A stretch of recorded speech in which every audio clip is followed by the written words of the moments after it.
드디어 이치주 형님이 라이징의 보스 조가사키를 찾아냈다. 조가사키, 지금 여기서 널 끝장내주마. 이치주, 공교롭게도 난 지금 기분이 몹시 좋지 않아. 처참하게 죽여주지. 둘 중 한 명의 목숨이 끊어질 때까지 끝나지 않는 혈투가 이제 시작된다. 내 이름은 쿠가쿠 테츠. 생고쿠 형님, 몸은 좀 괜찮으십니까? 아니, 전혀. 얼굴이 그나마 덜 다쳐서 망정이지. 전신 화상이다. 상황이 좋지 않아. 중상을 입은 생고쿠 형님을 문병하러 온 무투파 야쿠자다. 한굴의 조직 라이징과의 전쟁이 드디어 최종 국면으로 접어들고 있는 지금, 껄사납건 어떻게든 살려고 아등바등하는 꼴이라니. 그냥 깔끔하게 죽으면 될 것을. 그렇게는 안 되지. 나 같은 미남이 죽으면 이 세상 여자들이 슬퍼하지 않겠어. 얼마 전 생고쿠 형님과 라이징의 보스 조가사키가 정면으로 충돌했다.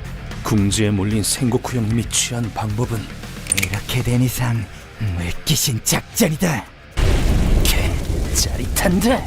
저 미친놈! 연료통을 폭발시켜 도망치는 것이었다. 어떻게 보아도 생고쿠 형님은 전투에 임할 수 없는 상태. 이제 라이징에 남은 중심 인원은 3명. 그러나 한 명 한 명이 일당백의 강자들이다. 네, 그렇지만 그렇다 해도 반드시 없애버릴 겁니다. 조가사키의 목을 따는 데엔 단 한 걸음만 남은 상태. 그러나 그 한 걸음이 너무나도 멀다. 우린 라이징의 아지트를 빠짐없이 감시하고 있다. 감시 범위가 줄어드니 그나마 좀 낫네. 노지마, 조가사키의 동태에 대해서 뭐 알아낸 거 있어? 아니요, 아직요. 그래도 수상한 차량은 하나하나 살피고 있습니다. 얼마 전 경찰이 라이징의 아지트에 쳐들어가 대규모 가택 수사를 진행했다. 빨랑문 안 열어! 그 결과 13곳 남짓이던 아지트 중 6곳이 폐쇄되었다. 경찰이 가택 수사를 한 데엔 제3자의 개입이 톡톡한 역할을 했다. 라이징이 너네 사무소에 폭탄 테러를 했을 때 사타케 씨가 사진을 찍었어. 그 증거 사진을 경찰에 찌른 거고. 뭐? 그게 사실이라면 정말 대박인데 우리한테 상황이 유리해지겠어. 그 덕분에 교국구구미가 비밀리에 감시하던 라이징의 아지트 수가 반절로 줄어들었다. 아지트 한 곳당 배치할 수 있는 감시원의 수가 배로 늘었단 소리다. 어때 사쿠? 뭐 찾은 거 있어?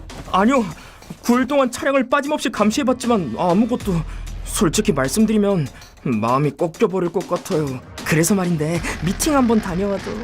끈질긴 감시에도 조가사키는 꼬리를 드러내지 않았다. 감시역을 맡은 부하들이 지쳐가는 것이 확실히 눈에 보였었다.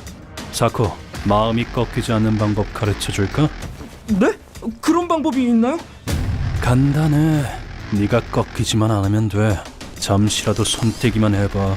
너희 그 보잘것없는 하반신을 뭉개줄 테니까. 하반신을... 갑자기 괜찮아진 것 같습니다. 감시할 곳이 줄어듦에 따라 교국구구미는 새 작전을 감행 중이다. 일단 바이크를 라이징의 아지트 근처에 준비해둔다. 수상한 차량이 나오면 바이크를 타고 뒤쫓는다. 뒤쫓으면서 가능한 한 계속 감시하다가 만약 조가사키나 간부가 차량에 타고 있다는 걸 알게 되면 그 즉시 본부에 연락한다. 좋은 생각입니다, 형님. 라이징의 아지트에 출입하는 차량들을 부하들이 빠짐없이 감시하고 있다. 검은색 외건 한 대가 나왔습니다. 뒷좌석은 안 보입니다. 그중 내부를 확인할 수 없는 차량일 경우 바이크를 타고 뒤쫓는 식이다. 나쁘지 않은 방법이지만 이대로는 부하들의 체력과 자금이 바닥을 드러내는 건 시간 문제다. 그렇지만 형님, 이대로는 부하들의 체력이 버티질 못합니다. 돈도 떨어질 텐데. 어떻게든 이 악물고 버텨야 한다, 코테츠. 이 6군데면 충분히 감시 가능한 숫자야. 장담한다. 놈은 조만간 꼬리를 드러낼 거다. 생고쿠와 전투를 치르고 일주일 남짓 지났을 무렵 내 핸드폰이 울렸다. 그래, 나다. 조가사키 씨, 의뢰하셨던 그 사람을 찾았습니다. 지금은 혼자 생활하고 있더군요. 조사 자료와 자택 주소 보내놓겠습니다. 그래, 수고했다. 약속한 돈은 계좌로 입금하지. 전화를 걸어온 사람은 탐정이었다. 오랜 시간 찾아 헤맸던 그 사람을 찾은 것이다. 이제야 찾았네. 엄마, 자식을 버리고 뻔뻔하게 잘도 살아있었군. 내가 찾던 그 사람, 바로 엄마였다. 지금으로부터 몇 달 전. 이 옆에 내가 어디서 말대꾸야? 그 광경을 보고 있자니 격한 분노가 끝도 없이 샘솟는 것이 느껴졌다. 저딴 것들은 왜 살아있는 걸까? 어린애 앞에서 엄마를 때려? 여자를 때리는 남자의 모습은 그 옛날 내 부친과 닮아 있었다. 남자를 만신창이로 두들겨 패고 나니 문득 이런 생각이 들었다. 날 버린 엄마는 지금 어디서 뭘 하고 있을까? 그러자 굳게 닫아두었던 어린 시절의 기억이 되살아나기 시작했다. 어린 시절 됐고, 술이나 더 가져와. 왜 그래 정말? 나는 어찌하지도 못하고 그저 방 한구석에 쪼그려 앉아 벌벌 떨기만 했었다. 애 밥 차려줄 돈 있으면 술이나 사와. 알겠어. 부친이란 놈은 자기 아들이 밥을 먹는 것에도 불같이 화를 내는 쓰레기였다. 하지만 엄마는 그 인간 몰래 내게 먹을 것을 주곤 했었다. 켄시, 이거 먹어. 아빠 오기 전에 얼른. 진짜 먹어도 돼? 멸치 주먹밥이다. 맛있어.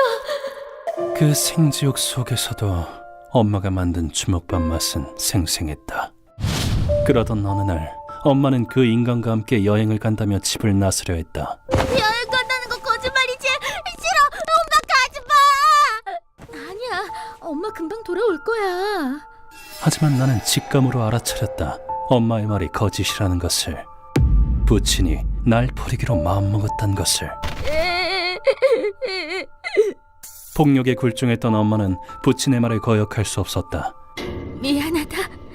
금방 돌아올게. 그때 나를 보는 엄마의 눈동자는 탁한 낯빛을 띠고 있었다. 뭐야 저 눈은? 엄마 눈빛이 원래 저랬었나? 나는 그때 거짓말을 하는 자의 눈이 어떤 건지 알게 되었다. 내가 눈을 보고 거짓을 간파할 수 있게 된 것도 그때부터였다. 그때 보았던 엄마의 눈과 똑같았기 때문에. 그날부터였다. 걱정할 거 없단다, 아가야. 사람의 눈을 보고 거짓을 판별하는 능력을 얻게 된 것은 여기서 착하게 지내야 한다. 그럼 나중에 엄마가 널 데리러 올 거야. 거짓말. 이 아저씨 말은 거짓이야. 다른 건 몰라도 엄마에게 그거 하나는 고마웠다. 내가 엄마를 찾은 이유는 딱히 엄마가 보고 싶어서가 아니었다. 자식을 버리고 남편에게서 도망친 비정한 여자의 말로가 궁금했을 뿐. 엄마가 어떤 황폐한 삶을 살고 있는지 이 눈으로 확인하고 싶었다. 보스, 마루야마 씨와의 미팅이 잡혀 있습니다. 이동하시죠. 그 위선자 정치인도 결국 범죄 조직의 힘을 이용하는군. 참 웃긴 일이야. 하지만 나는 바쁜 몸이다. 바깥에서 내부가 보이지 않도록 개조된 차를 타고 약속 장소로 향했다. 수상한 놈이 따라오거든 보고하도록. 알겠습니다. 대책은 완벽했다. 교고 구구미가 내 위치를 알아내는 건 불가능하다. 사쿠입니다. 료초 아파트에서 차 한 대가 나왔습니다. 지금 뒷쫓는 중인데 차에 썬팅이 돼 있어서 누가 타고 있는지는 안 보입니다. 알겠다. 조심해. 나는야 절대 꺾이지 않는 사나이. 내 하반신은 내가 지킨다. 여자랑 미팅하고 싶다. 입만 열면 거짓말인 정치인과의 미팅을 끝내고 아지트로 돌아가던 중이었다. 도착하면 저녁 6시쯤 되려나? 여긴 보고받은 주소가 분명 이쯤이었을 텐데. 엄마가 산다던 동네를 우연찮게 지나게 되었다. 야, 차 좀 세워봐. 예? 여기서 말입니까? 2번 말하게 하지 말고 차 세워. 죽기 싫으면. 뭐야? 허름한 맨션 앞에 갑자기 차를 세우다니. 왜지? 무심코 지도 앱을 켜서 엄마의 집 주소를 입력했다. 액정에 표시된 주소는 바로 뒤편에 있는 맨션이었다. 바로 근처에 엄마가 있다. 그렇게 생각하니 여태껏 느껴본 적 없는 감각에 사로잡혔다. 잠깐 나갔다 온다. 따라오지 마라. 예? 여기서 내리시겠다고요? 절대 따라오지 마. 따라오면 죽는다. 알겠나? 함께 차에 탄 운전기사와 경호원에게는 절대 따라오지 말라고 신신당부했다. 내가 차에서 내리는 모습을 교고 구구미의 파리 새끼 하나가 목격한 모양이지만 어째선지 나는 그때 눈치채지 못했었다. 조가사키! 쿠마 형님, 충격적인 광경을 목격했습니다. 조가사키가 혼자 차에서 내리더니 웬 허름한 맨션 쪽으로 향하고 있습니다. 지금 제가 환각을 보고 있는 걸까요? 잘했다 사코. 일단 심호흡부터 하고. 위치는 어디야? 네. 료초 2번가를 북쪽으로 올라가고 있습니다. 차량 번호도 찍어뒀고요. 그 동네는 허름한 맨션이 즐비해 있었다. 이런 곳에서 혼자 산단 말이지. 이곳에 발붙이는 건 의지할 곳 없는 고독한 사람뿐. 내가 차에서 내리자 부하는 몹시 당황했다. 여보세요, 아키모토 씨.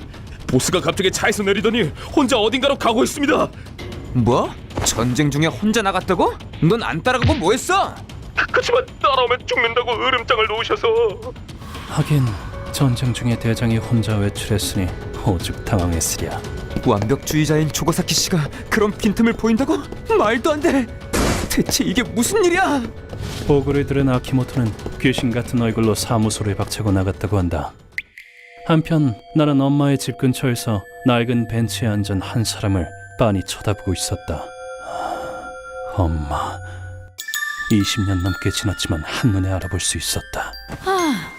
나이든 엄마의 모습, 고생을 많이 한 탓일까, 엄마는 실제 나이보다 더 늙어 보였다.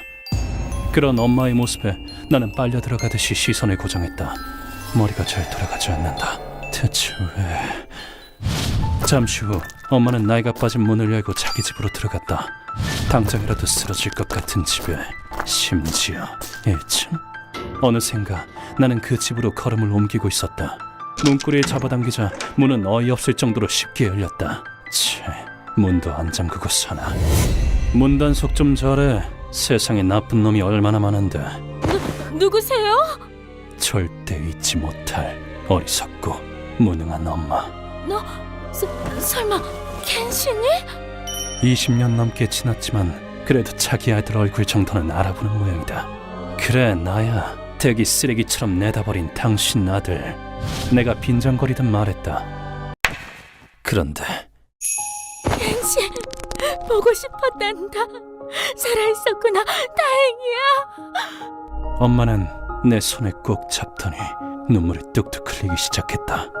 미안하다, 아들. 많이 힘들었지. 그동안 잘 지냈어? 퍽이나 잘 지냈겠다.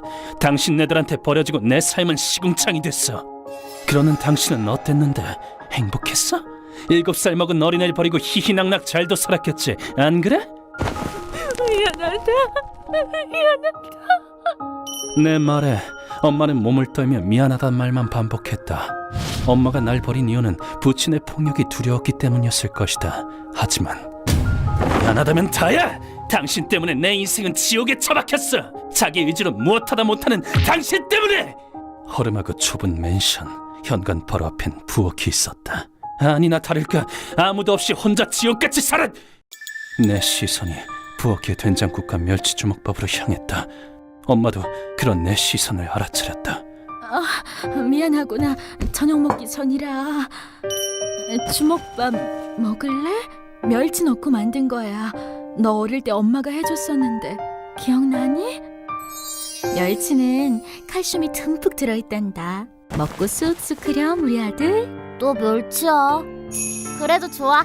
멸치는 맛있으니까. 그 말을 들은 순간 무슨 뻔뻔한 소리를. 남편한테 맞을까봐 자식한테 밥도 제대로 주지 않았으면서. 고통스러웠던 기억과 다정했던 엄마의 모습이 내 머릿속에서 마구 뒤섞였다. 해당치 이런 가난뱅이에게 저녁밥을 얻어먹을 생각이랑 있지도 않았다. 필요 없어. 당신이 없는 동안 내 입맛은 고급이 됐거든. 그랬니? 미안하다. 아니, 사실 이걸 먹어선 안 된다고 생각했다. 이제 와서 이까지 주먹밥으로 내게 용서라도 구하겠다고? 나는 이제 옛날의 그 나약한 어린아이가 아니다. 난 나이징의 조가사키란 말이다. 됐어. 궁성맞게 사는 꼴 잘 봤으니 이젠 돌아갈래. 당신이야 어디서 나자빠져 죽든지 말든지. 더 볼 일이 없어진 나는 엄마의 집을 나서려 했다. 그런데 그때 엄마가 작은 목소리로 말했다. 켄씨, 나중에 또 만날 순 없겠니?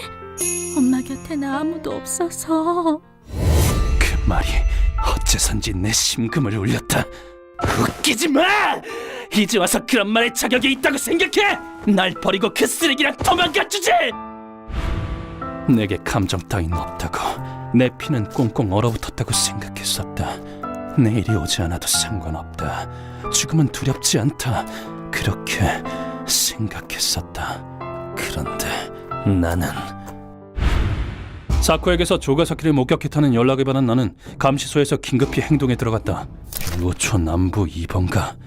지금 이 근처에 있는 사람은 교고 구미 전투원들의 위치 정보는 이 감시소에서 전부 파악이 가능했다. 리오초 남부와 가장 가까이에 있는 인물은 나이스 이치주 형님이다. 이치주 형님, 조가스키가 료초 2번가 안쪽 주택가에 있답니다. 그것도 경호 한 명 없이 혼자요. 혼자라고? 알겠다. 당장 그리로 가지. 네, 저도 곧 그쪽으로 가겠습니다. 교고쿠금의 최강 전력 이치조 코메이가 조가스키가 있는 곳으로 향했다. 조가사키, 오늘 반드시 숨통을 끊어주마. 그리고 두 사람은 피로 피를 싣는 격렬한 사투를 벌이게 되는데, 휴먼버그 대학교에서는 어둠의 세계를 주제로 여러 가지 이야기를 소개하고 있다. 다른 영상도 꼭 한번 보라고